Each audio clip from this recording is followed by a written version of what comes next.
Warning: the following video contains explicit language which may be offensive to some viewers or inappropriate for children. The content within this video is intended for mature audiences only.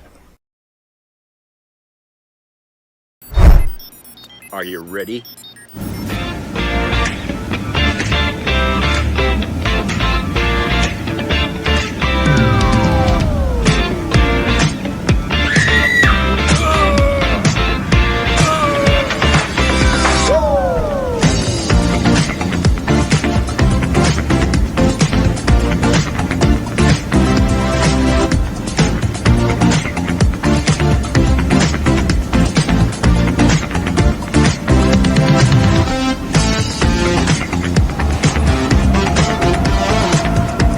Hey everybody, it's Jeff.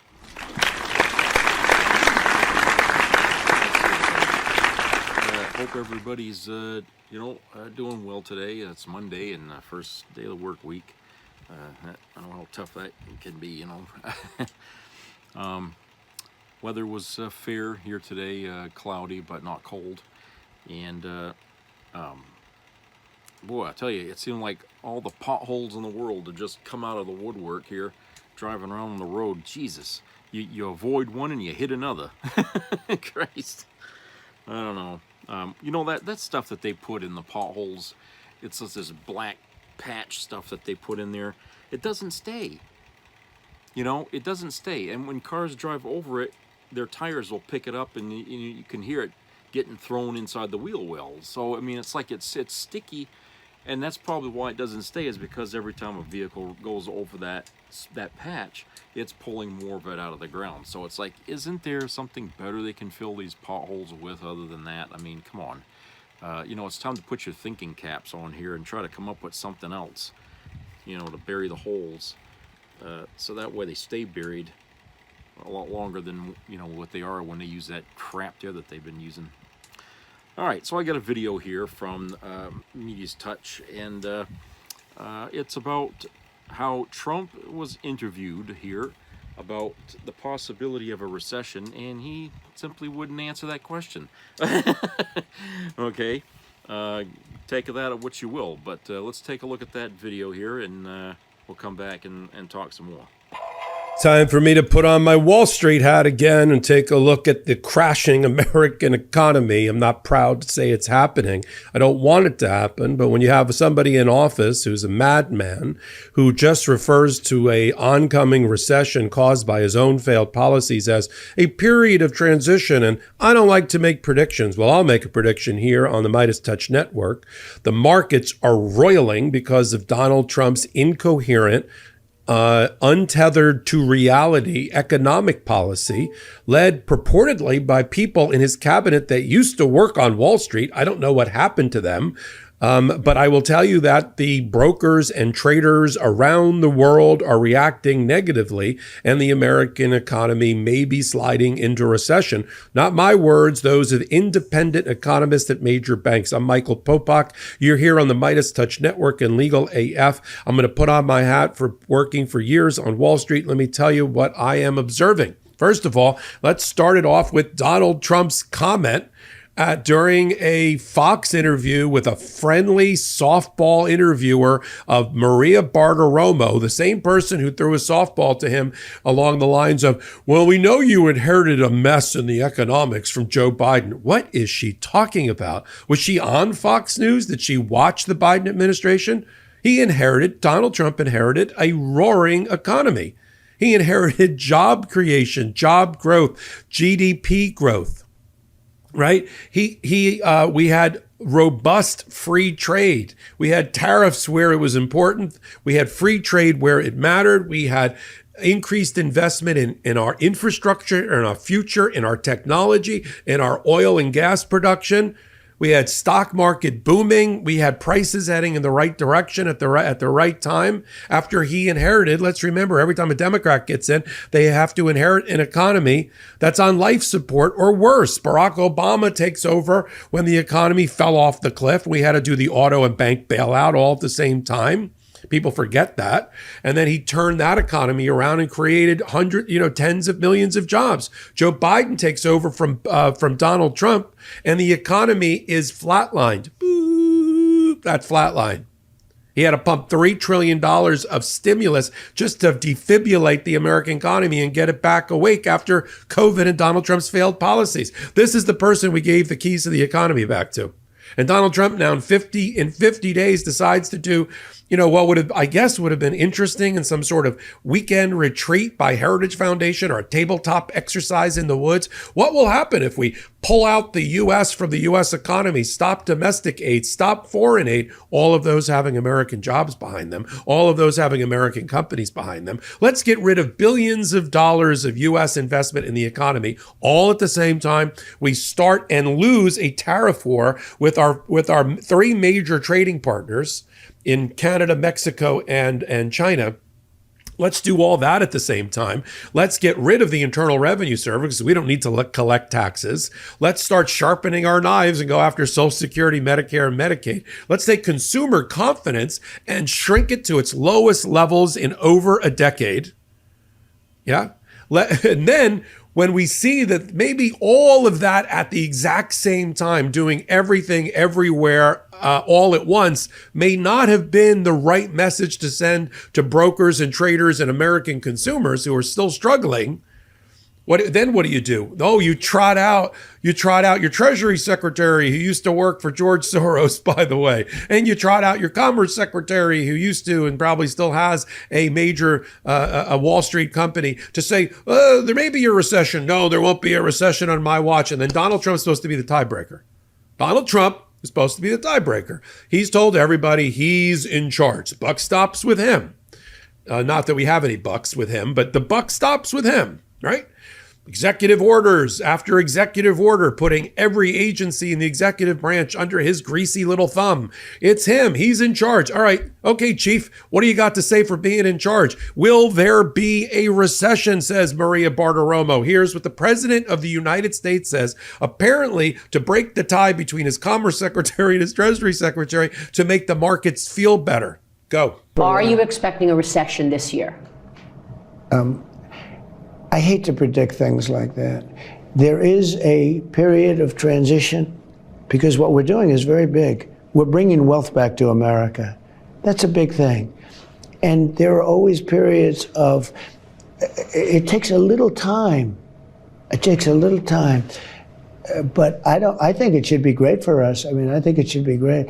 It's going to be great ultimately for the farmer. Don't forget, And are the markets feeling any better? With his, I don't like to predict, Maria, but there's going to be a period of transition. What's the period of transition? Are we transitioning from a period where we had money, we had dignity, we were able to take care of our loved ones, our elderly parents, our children, college, food, rent, the electric bill? Is that it? And now we're transitioning into a period where we don't have those things because of the Trump administration, because he's paying off his campaign debts to those that put him into power by implementing policies everywhere all at once at the same time that make absolutely no sense. They barely make sense in the abstract. Let's take the competitive advantage of the American economy, that we produce more goods, high quality goods and services than any other country, in a volume higher than any other country.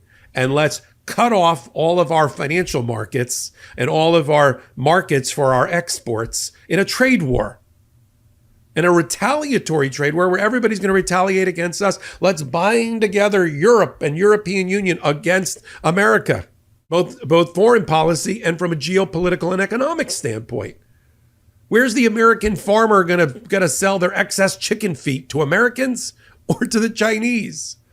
We cannot consume all the goods and services that America is prepared to produce and produces in our America first, pull in the oars, we got a big beautiful ocean and a Gulf of America approach. What is the Trump doctrine? I defy anyone to tell me what the Trump foreign policy and tariff economic policy is in one sentence, in comments. I'll take a moment.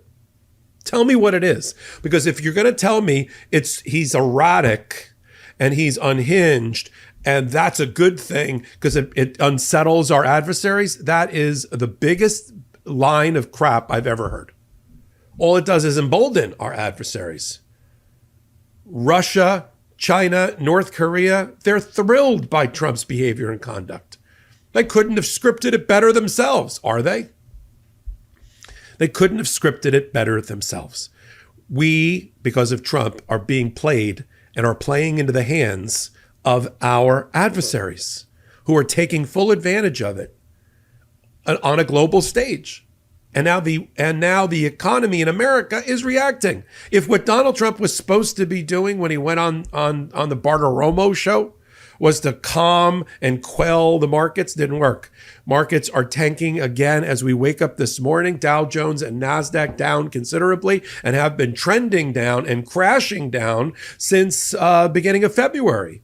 We're over a month. Whatever the Trump dividend was, when everybody's so excited when he got elected, Bitcoin up. Now it's considerably down by a lot in cryptocurrency. Everything he touched turned to you-know-what. Wiped out all the gains already in the stock market. Yeah? And sending out your Treasury Secretary and your Commerce Secretary who have competing ideas about the recession and are inconsistent with each other. And then Donald Trump goes out and says, well, I can't make any predictions. I'll tell you who does a good job at predictions. Banks like JP Morgan Chase and Goldman Sachs, and they both doubled their percentages of the chance of us going into a recession. A recession that our Federal Reserve Chairman, Jay Powell, has said because of all of the policies, domestic and foreign, of Donald Trump all at the same time, increases the chances of a recession. Immigration policy and the billions of dollars required to execute on it, the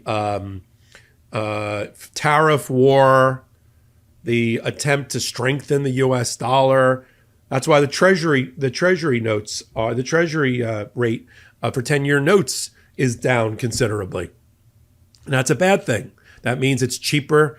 It's cheaper out there to buy. It's also cheaper out there to buy our debt, which is what the Chinese are doing, right? So we've got all of that going on. Consumer confidence plummeting. Manufacturing confidence plummeting. And this is what happens when the Republicans like MAGA get in office. They just wreck it. They just wreck it. And I'm going to continue to follow it here on Legal AF and on the Midas Touch Network. Right. Well, a recession, it seems more likely than not. I have this article here that I want to read. It's from the AP, from their business section, published today. And the title of it is Stocks Sell-Off Worsens as Wall Street Wonders How Much Pain Trump Will Accept for the Economy. Written by Stan Cho. The U.S. stock market's sell-off cut deeper on Monday as Wall Street questioned how much pain President Donald Trump will let the economy endure through tariffs and other policies in order to get what he wants. The S&P 500 dropped 2.7% to drag it close to 9% below its all-time high, which was set just last month. At one point, the S&P 500 was down 3.6% and on track for its worst day since 2022. That's when the highest inflation in generations was shredding budgets and raising worries about a possible recession that ultimately never came.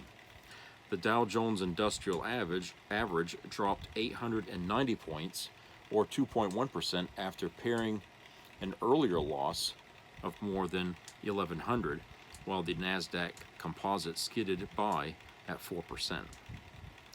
It was the worst day yet in a scary stretch where the S&P 500 has swung more than 1% up or down 7 times in 8 days because of Trump's on and off and again tariffs. The worry is that the whipsaw moves will either hurt the economy directly or create enough uncertainty to drive U.S. companies and consumers into an economy freezing paralysis. The economy has already given some signals of weakening, mostly through surveys showing increased pessimism and a widely followed collection of real-time indicators compiled by the Federal Reserve Bank of Atlanta suggests that the U.S. economy may be already shrinking. So yeah, it's very, very shaky out there right now. Trump says he wants to bring manufacturing jobs back to the United States, among other reasons he's given for tariffs. His Treasury Secretary, Scott Bessent, has also said the economy may go through a quote-unquote detox period as it weans off an addiction to spending by the government. The White House is trying to limit federal spending while also cutting the federal workforce and increasing deportations, which could hinder the job market. The U.S. job market is still showing stable hiring at the moment, to be sure, and the economy ended last year running at a solid rate. But economists are marking down their forecasts for how the economy will perform this year. At Goldman Sachs, for example, David Miracle cut his estimate for U.S. economic growth to 1.7% from originally 2.2% for the end of 2025 over the year before, largely because tariffs look like they'll be bigger than he was previously forecasting. He sees a 1 in 5 chance of a recession over the next year, raising it only slightly because, quote, the White House has the option to pull back policy changes, unquote, if the risks to the economy, quote, begin to look more serious, unquote. There are always multiple forces at work in the market, but right now, almost all of them are taking a back seat to tariffs, unquote, according to Chris Larkin, Managing Director, Trading and Investing at E-Trade from Morgan Stanley. In response to the market sell-off, White House spokesman Kush Desai noted that a number of companies have responded to Trump's quote-unquote America First economic agenda with, quote, trillions in investment commitments that will create thousands of jobs, unquote. Trump met on Monday with tech industry CEOs, but the event was closed to the news media. The worries hitting Wall Street have so far been hurting some of its biggest stars the most. Big tech stocks and companies that rode the artificial intelligence frenzy in recent years have slumped sharply. Nvidia fell another 5.1% Monday to bring its loss for the year so far to more than 20%. It's a steep drop-off from its nearly 820% surge over the years 2023 and 2024. Elon Musk's Tesla fell 15.4% to deepen its loss for 2025 to 45%, after getting an initial post-election bump on hopes that Musk's close relationship with Trump would help the electric vehicle company. The stock has slumped on worries that its brand has become intertwined with Musk. Protests against the U.S. government's effort to cut its workforce and other moves have targeted Tesla dealerships, for example. Stocks of companies that depend on U.S. households feeling good enough about their finances to spend also fell sharply. Cruise ship operator Carnival dropped 7.6%, and United Airlines lost 6.3%. It's not just stocks struggling. Investors are sending prices lower for all kinds of investments whose momentum had earlier seemed nearly impossible to stop at times, such as Bitcoin. The cryptocurrency's value has dipped below $80,000 from more than 100 in December. 100,000. Instead, investors have bid up U.S. Treasury bonds as they look for things whose prices can hold up better when the economy is under pressure. That has sent prices for Treasuries sharply higher, which in turn has sent down their yields. The yield on the 10-year Treasury tumbled again to 4.22% from 4.32% late Friday. It's been dropping since January, when it was approaching 4.80% as worries about the economy have grown. That's a major move for the bond market. All the uncertainty, though, hasn't shut down deal-making on Wall Street. Redfin stock jumped 67.9% after Rocket said it would buy the digital real estate brokerage in an all-stock deal valuing it at $1.75 billion. Rocket stock sank 15.3%. ServiceNow fell 7.9% after the AI platform company said it was buying AI assistant Maker, works for $2.85 billion in cash and stock. All told, the S&P 500 fell 155.64 points to 5,614.56. Dow Jones Industrial Average dropped 890.01 to 41,911.71, and the Nasdaq Composite sank 727.90 to 17,468.32. In stock markets abroad, European indexes largely fell following a mixed session in Asia. Indexes fell 1.8% in Hong Kong and 0.2% in Shanghai after China said consumer prices fell in February for the first time in 13 months. It's the latest signal of weakness for the world's second largest economy, as persistent weak demand was compounded by the early timing of the Lunar New Year holiday. So, we were doing better, people. We were doing better when Joe Biden was in there. Everybody had hopes.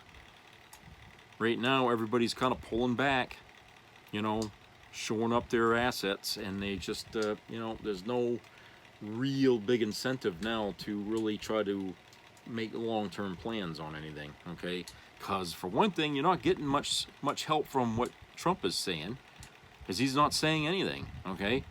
And he doesn't sound like he really knows what he's doing, so it's like you're not inspiring a whole lot of confidence out there for people, and I think it affects it, and the worry is affecting the poor Americans in this country more than the wealthy. I mean, the wealthy, I mean, they're always going to bounce back, right, from whatever kind of an economy there is, but poor people, you know, they can't really expect, you know, a bounce back that's going to mean anything.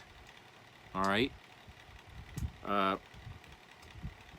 When people are seeing that prices are going up, okay, and it's bound to go up even higher, you know, by the end of spring, early summer, okay, we're going to start noticing a lot of people complaining about gas prices and food prices and whatever the hell else prices, you know. Okay, we're going to see a lot of that. And like I said, you know, we had better times, you know, and we sacrificed it. We sacrificed those times because people well, I'm not going to say the majority, but those that voted, okay, the majority of them wanted to see a lunatic in the White House, a criminal. Okay, so you get what you get, you know. All right, so let's go to a commercial break. Then we'll come back and then we'll watch another video here that I got.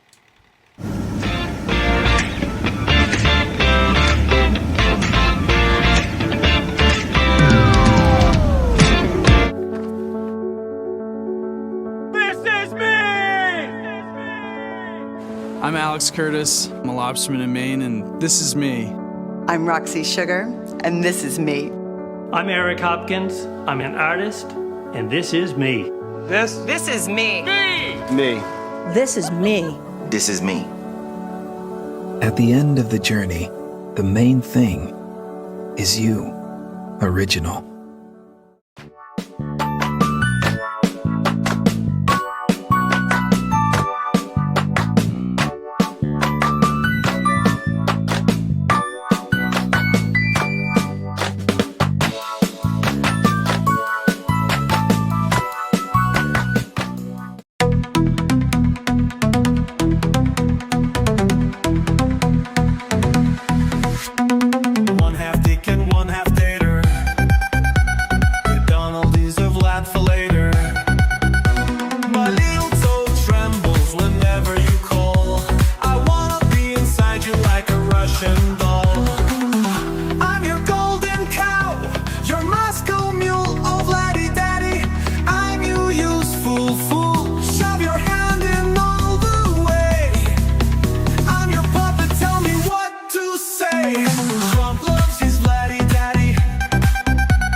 This ad was generated in whole or substantially by artificial intelligence. The Lincoln Project paid for and is responsible for the content of this advertising. Crazy, they were out of eggs. Like what? Oh, what's that doing out? My hands are kind of full. You know what?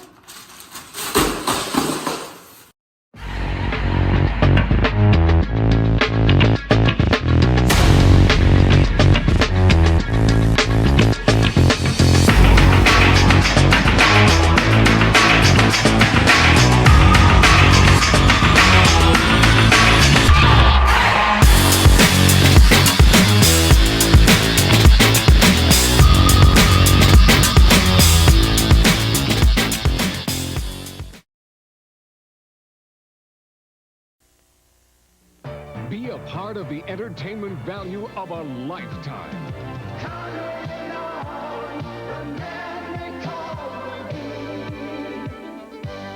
I loved it. It was the best performance I've seen in a lifetime. I loved the show. I liked it very much. He's a very entertaining man. It's well worth the money. Now appearing in Charlottetown, coming to Halifax November 6th to the 18th, and St. John November 20th through the 26th.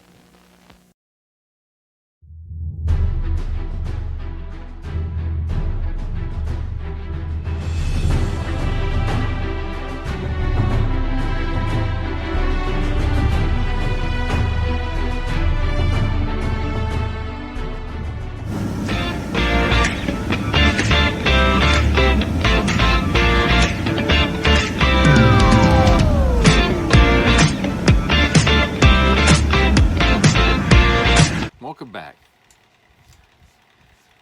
Okay, so this next video here is from iHip, and she's going to be talking about Mike Johnson and something disturbing that she finds about him, that he's sharing his home to a guy, an evangelical guy who, I don't know, she's sensing there's something not right here going on. So let's go and see that video here, and then we'll come back and talk more about that, I guess. So, okay. Mike Johnson's DC living arrangements have been revealed, and they are just as bizarre and weird as you would think they would be. Mike Johnson, as everybody knows, is the Speaker of the House of the United States of America, who is a big evangelical Christian who says that God speaks to him and God told him that he was Moses. Despite saying such crazy things, the Republicans voted for him to be their speaker and their leader in Congress.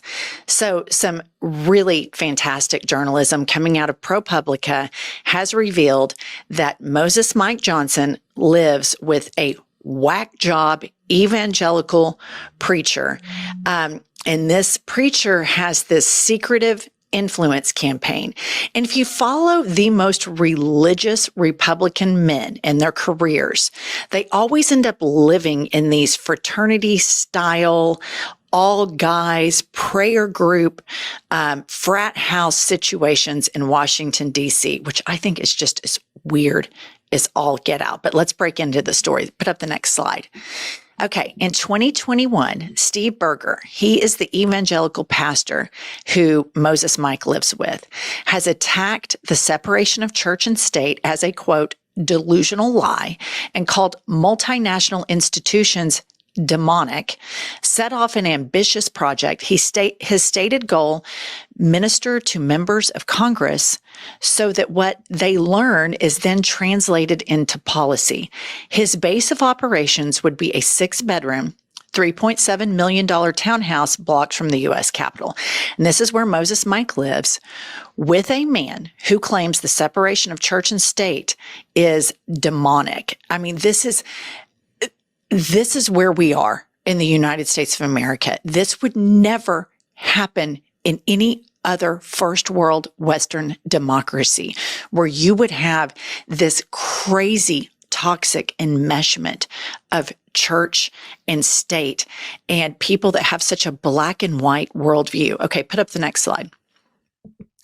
House Speaker Mike Johnson has been staying at the home since around the beginning of this year, according to interviews obtained by ProPublica. Next slide.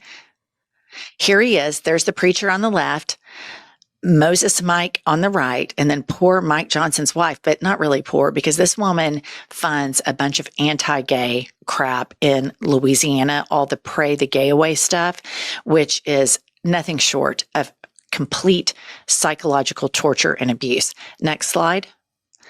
Okay, since the beginning of the year, videos and interviews show Johnson has regularly left the house in the morning and returned in the evening. One day that Johnson was there recently, Berger was also at the home, opening the front door barefoot in pajama bottoms. It appears Johnson may primarily be staying in the home's 2-bedroom basement. I mean, talk about a basement of horrors. But could you imagine if a Democrat were living in such a situation and a evangelical preacher were answering the door in basically his panties and his top off? I mean, this sounds pretty gay to me. All right, next one. Here they are together, the Pastor Berger and Moses Mike Johnson, calling out demonic practices like secularism. Okay, next up. Recently, Johnson has described his conversations with Trump to the pastor, according to Berger. After Russia invaded Ukraine, Berger said in a sermon that he'd advised some congressmen to see the conflict through the lens of Ezekiel 38 and 39, parts of the Bible some see as prophesizing a great war before the second coming. He did not specify what that meant from a policy perspective. These people are rapture preppers. They see the horrific attack on Ukraine, a sovereign democratic nation, is somehow something to do with the rapture. This is why America is spiraling down a toilet right now, because a lot of these Republican, whacked out, far right evangelical politicians do and believe all of this stuff with impunity, because many people are too scared to call out this type of cult behavior for what it is, because then they think that it's going to have the appearance that you're attacking religion. This is a terrible idea, and it deserves to be completely eviscerated. That Moses Mike Johnson and some dipshit preacher are thinking that the Russia-Ukraine conflict has to do with the second coming of Jesus Christ. That is beyond batshit crazy. Okay, put up the next slide. An energetic 60-year-old white goatee and penchant for preaching in sneakers and jeans, Berger has strong views on a wide range of issues, including economic policy and public health. He is vehemently opposed to the World Health Organization, which Trump moved to withdraw the United States from last month, and recently predicted that COVID-19 vaccines will result in, quote, young people dropping dead all over the place.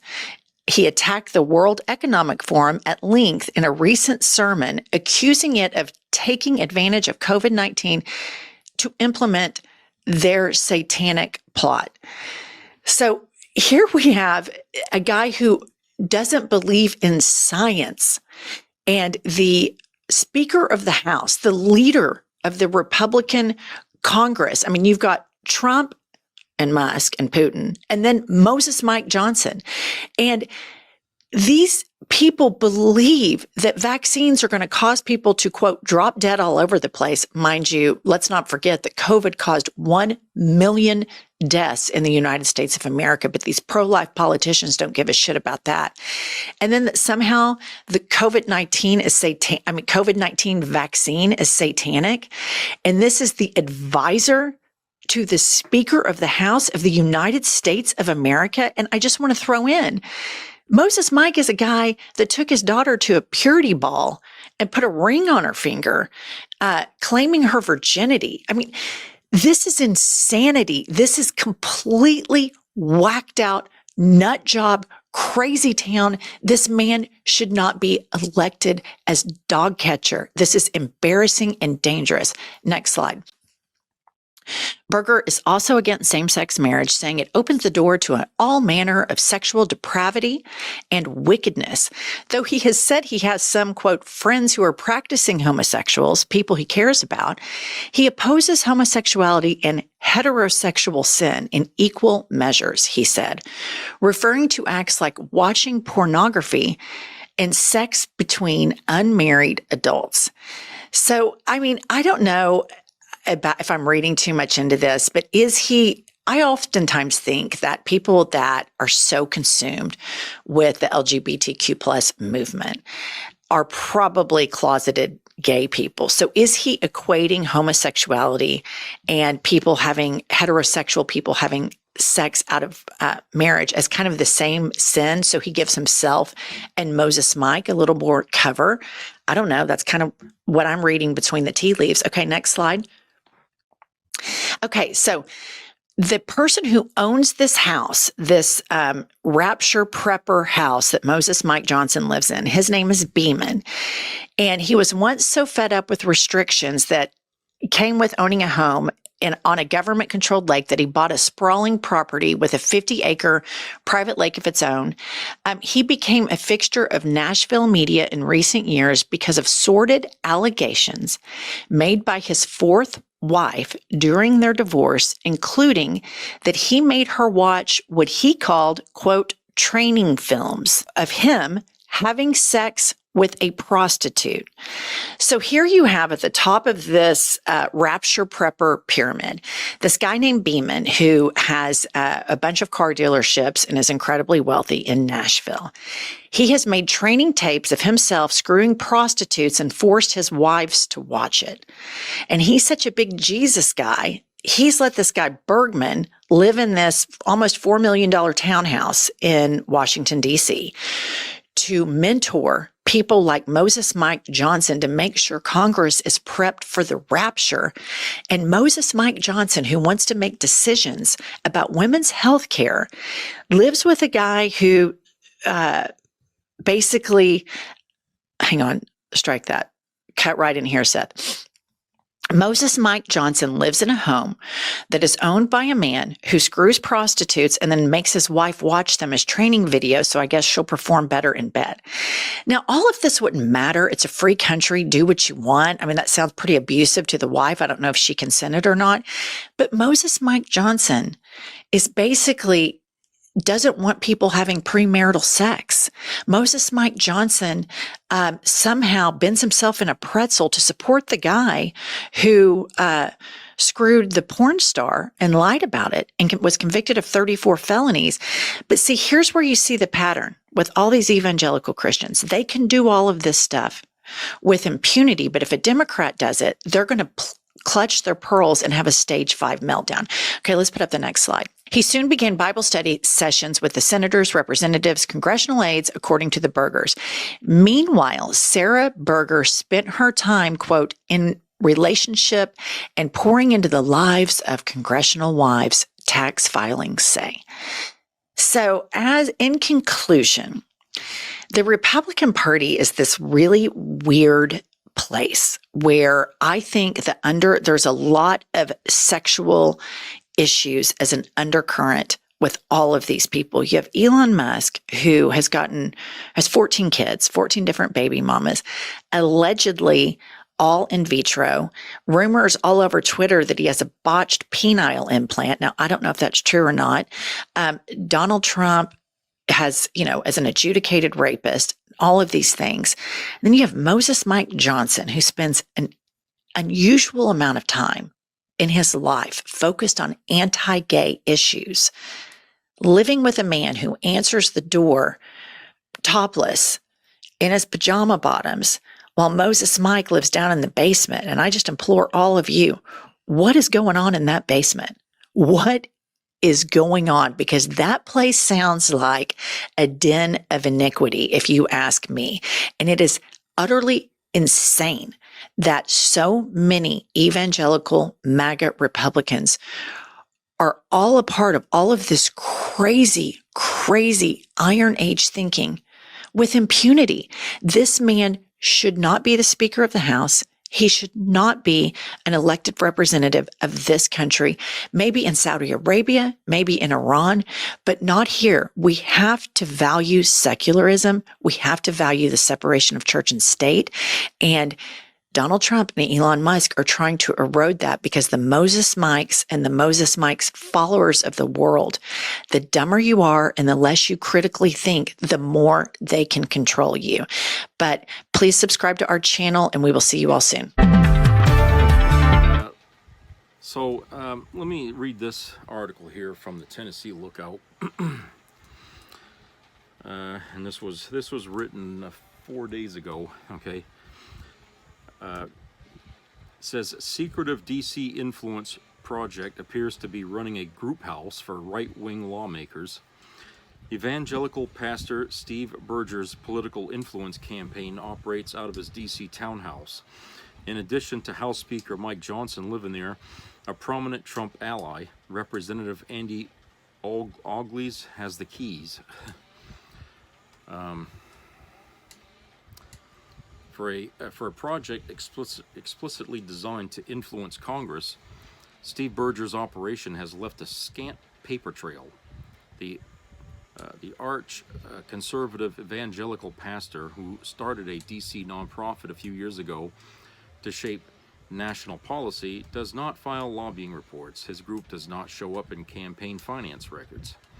There is a simple way to glimpse his efforts expanding reach in Washington, however. Pay attention to who was walking out the front door of his Capitol Hill townhouse. New evidence suggests Berger may be running what amounts to a group house for conservative lawmakers, with multiple members of Congress living with him at his organization's headquarters. The 6-bedroom, $3.7 million home is owned by a multi-million-dollar Republican donor. Representative Andy Ogles, a Tennessee Republican who is among President Donald Trump's most aggressive allies in Congress, has been at the house on multiple days over the past 2 weeks, according to people who live in the area. Video reviewed by ProPublica showed Ogles leaving the townhouse with bags on February the 27th. As he left, he locked up the front door and pocketed the keys to the house.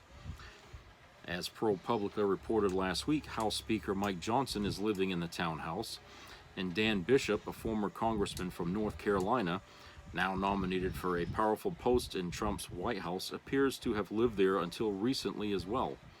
Berger has said his goal is to, quote-unquote, disciple members of Congress to what, quote, they learn is then translated into policy, unquote. He has claimed to have personally spurred legislation, saying a senator privately credited him with inspiring a bill.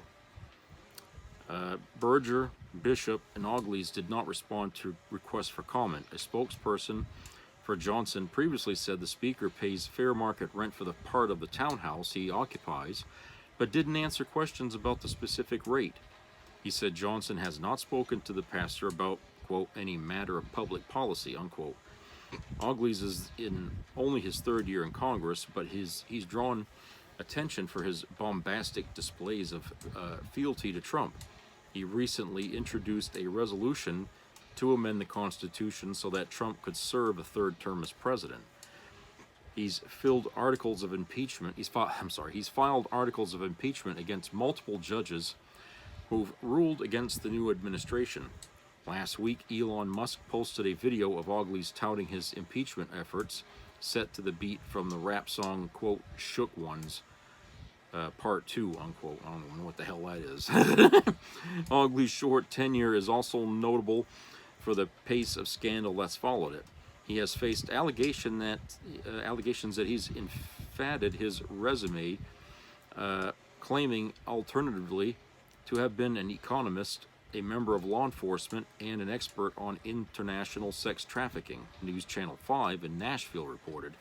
Ogles has acknowledged at least one mistake on his resume, but said that, quote, my body of work speaks for itself, unquote.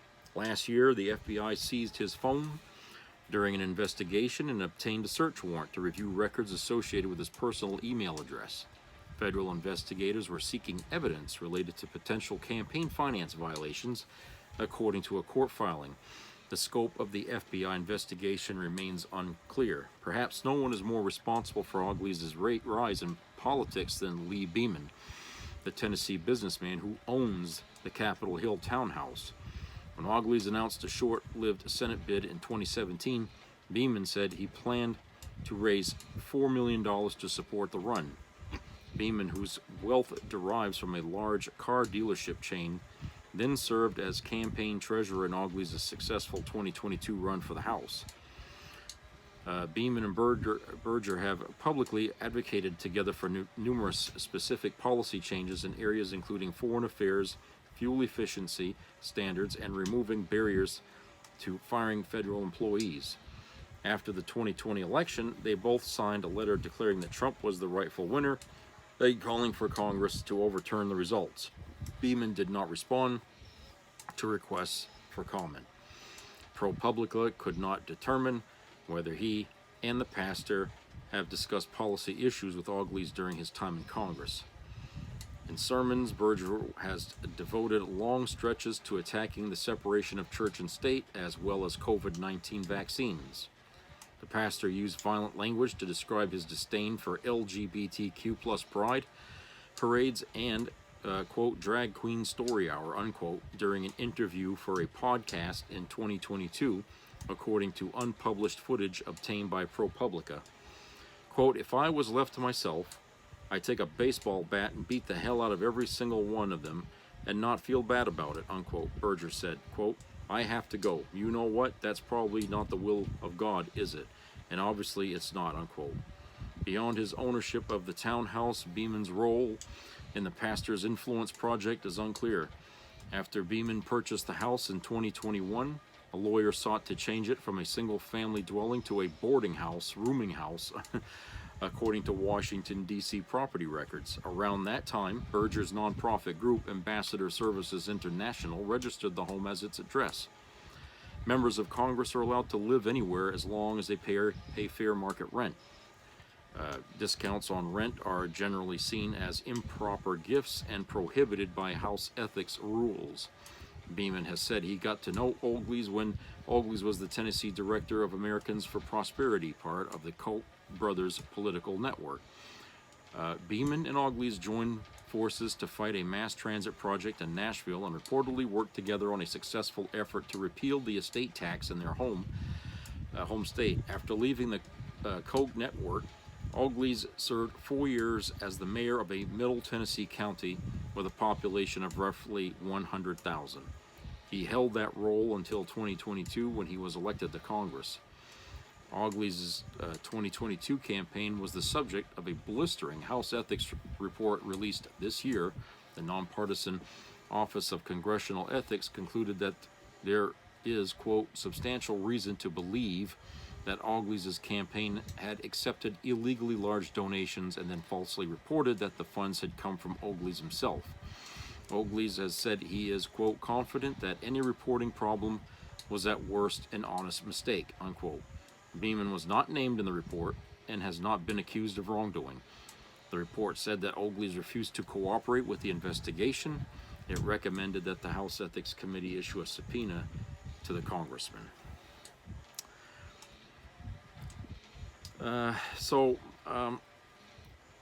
I guess it's really weird, I suppose. I mean, look, Mike Johnson's married, you know, and he's living in this home, you know, with other people, other guys. I mean, I don't know. I understand, you know, that you know, IHIP was, you know, are saying there could be some nefarious shit going on in there because sex scandal seems to infest, you know, the Republican leadership. Certainly there's a lot of cases to suggest that. And then, of course, you got other people that says, oh, Mike Johnson's a closet queer or some damn thing. You know what I'm saying? And I'm thinking, well, okay, on the surface, it looks weird and suspicious, okay, and what things have been said.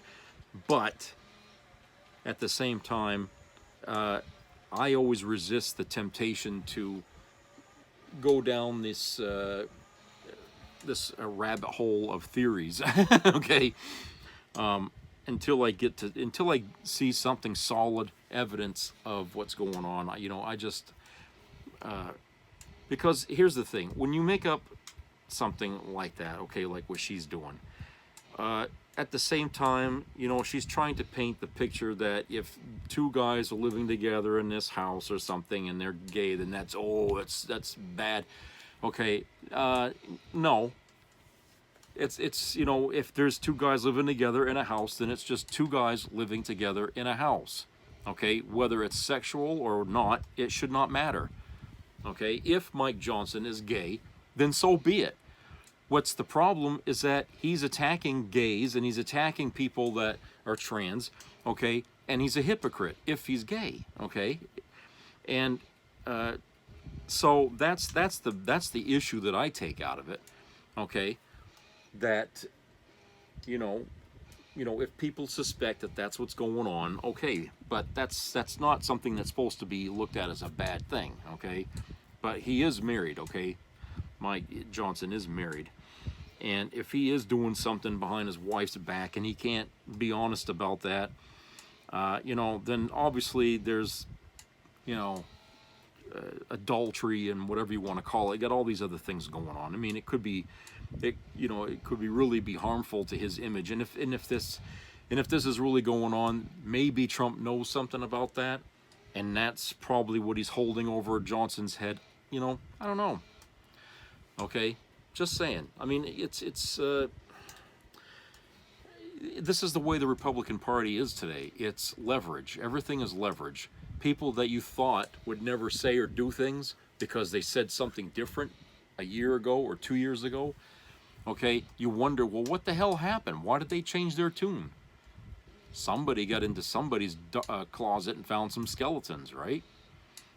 Certainly that's what happened with J.D. Vance.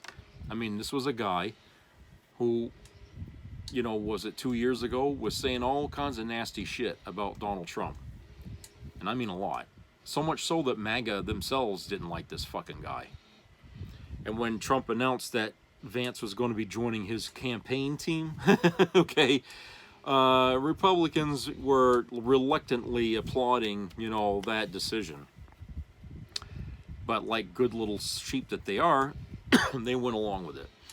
But J.D. Vance is nobody's baby. And people still remember the shit that he said. They're just waiting for him to slip up and start talking that crap again. But you have to wonder, why did he go and do this 180? What the hell was he hiding from? Was it just money? Or was there something in that guy's closet that Trump knew about? Remember, Trump hung around with Jeffrey Epstein for a good many years. Okay? We don't know the client list. We're never going to know what's on that client list. They'll only give us what they want us to see, but nothing more. But we don't know the names of all the other people that were involved with that Epstein debacle. Okay?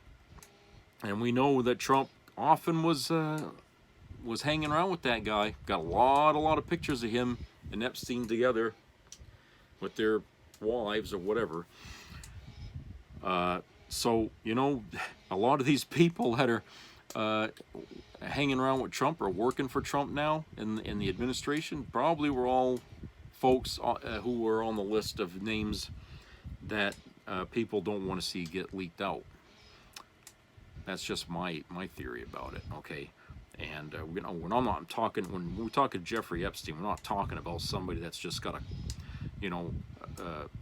homosexual lifestyle that he's living in the closet over. No. We're talking about human trafficking here, underage girls being used as sex objects or whatever for these old horny men and shit. Okay, like Al Dershowitz. Okay, we got all kinds of fucking people doing all kinds of nefarious crap that we don't know all about yet. We don't even know the extent of Jeff Epstein's fucking empire here that he was running. Okay. And we damn sure want to know the names, all right? MAGA least of all, because I don't think they want to know just how involved Trump was with this guy. They really don't want to know. And when the names ever come out, and if his name is in there, they'll just, they put it in there. They put it in there, okay? So MAGA will never accept whatever is released. And I don't think most people are going to believe the list when they see it, if it ever gets put out there. But like I said, you know, the truth is out there. And whether it comes out one way, it'll come out in another way. You know, so if there is something nefarious going on here with Mike Johnson and this pastor and all that they're, you know, living with, if there is anything going on there, somebody knows about it. Okay, let me tell you that right now. Somebody fucking knows what's going on. If there's any shit there, people always know what's going on. When you got that many people living in a house, lips will move. Okay, loose lips will move, and people will talk. I just, like I said, right at this point, until something more solid comes out, I'm not going to really go run with IHIP's suspicions or their theories about what's going on. But on the surface, yeah, it does look a bit strange. But like I said, what's strange is if it's true that it's really adultery at its worst, and you know, his wife would have to know something about that. Okay, she would have to know. I mean, you know, I just don't see how, you know, a guy could do this and the wife not know about it. But we'll see. But anyway, that's it for today, and I hope everybody has a great rest of the week. So subscribe, comment, and share, and keep your ears open for health-related issues, and treat each other nice out there. Help each other out. Be a community. I'll talk to you guys later, so take care, everyone.